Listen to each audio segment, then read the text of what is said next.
श्री कृष्ण।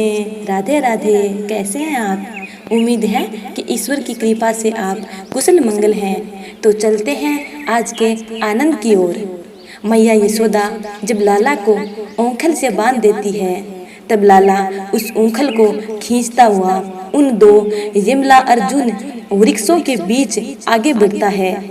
मूसल दो वृक्षों के बीच में टेढ़ा हो गया। लाला ने डोर को इतने जोर से खींचा कि मूसल ने उन दोनों वृक्षों को उखाड़ कर गिरा दिया। यमला अर्जुन वृक्ष गिरते ही दो तेजस्वी पुरुष प्रकट हुए। वे पुरुष पूर्व जन्मों में राजा कुबेर के पुत्र थे, नल कुबेर और मणिग्रीव। इन दो लक्ष्मी नंदन यक्षों को नारद जी के शाप के कारण वृक्षों का अवतार लेना पड़ा था। अब परीक्षित जी यहाँ सुखदेव जी से पूछते हैं, नारद जी ने उनको शाप क्यों दिया था? सुखदेव जी वर्णन करने लगे, राजन सुनिए। नारद जी ने क्रोधवश नहीं, कृपा पूर्वक उन्हें शाप दिया था। नल कुबेर और मणिग्रीव कुबेर के पुत्र थे। पिता की अपार संपत्ति उन्हें मिल गई। संपत्ति का अतिरेक अच्छा नहीं है। ये दोनों कुबेर पुत्र धन के मद में सुध बुध खो बैठे थे। मदिरा पान करके गंगा किनारे आए और गंगा के पवित्र जल में युवती स्त्रियों के साथ नग्नावस्था में जल क्रीड़ा करने लगे। विलासी तो तीर्थ की मर्यादा का भी पालन नहीं करता है। महाप्रभु जी ने बड़े दुख से कहा है, जब से विलासी लोग तीर्थ में बसने लगे हैं, तब से देवगण तीर्थ में से विदा हो गए हैं। अब देवर्षि नारद वहीं से जा रहे थे तो उनको ऐसा दृश्य देखकर दुख हुआ।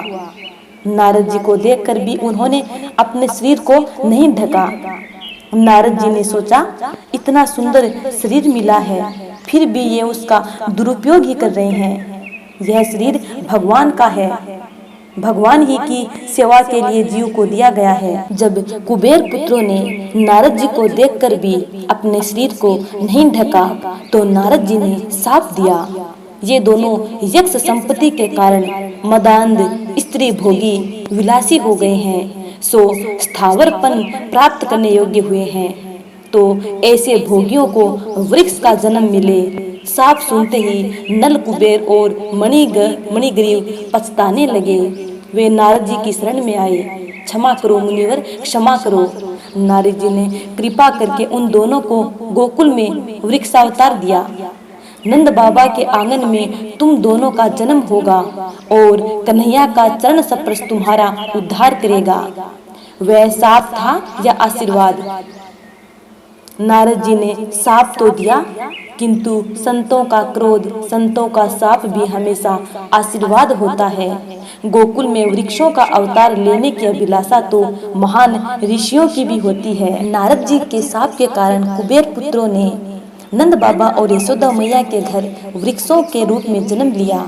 और जब इन वृक्षों को भगवान श्री कृष्ण का चरण स्पर्श हुआ तो नल कुबेर और मणिग्रीव ने अपना मूल स्वरूप प्राप्त किया। दोनों वृक्षों का उद्धार हुआ।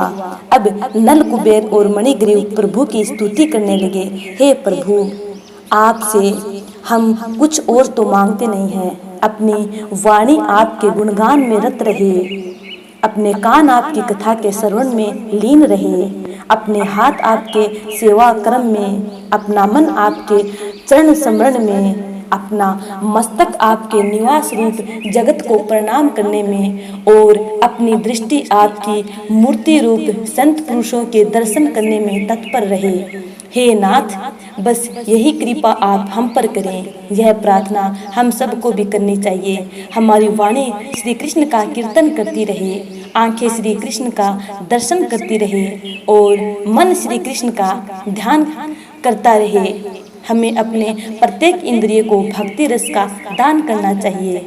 नल कुबेर और मणिग्रीव ने अपनी हरेक इंद्रिय के लिए भक्ति रस की मांग की और स्तुति करते हुए गोलोकवासी हो गए। गोलोक धाम में श्री कृष्ण लीला नित्य होती रहती है। बोले राधे राधे। कथा कैसी लगी? यदि अच्छी लगी है तो लाइक, कमेंट और ज़्यादा से ज़्यादा लोगों में शेयर करना। आगे आने वाली कथा और वीडियो का इंतज़ार करना। तब तक के लिए जय श्री कृष्ण, राधे राधे।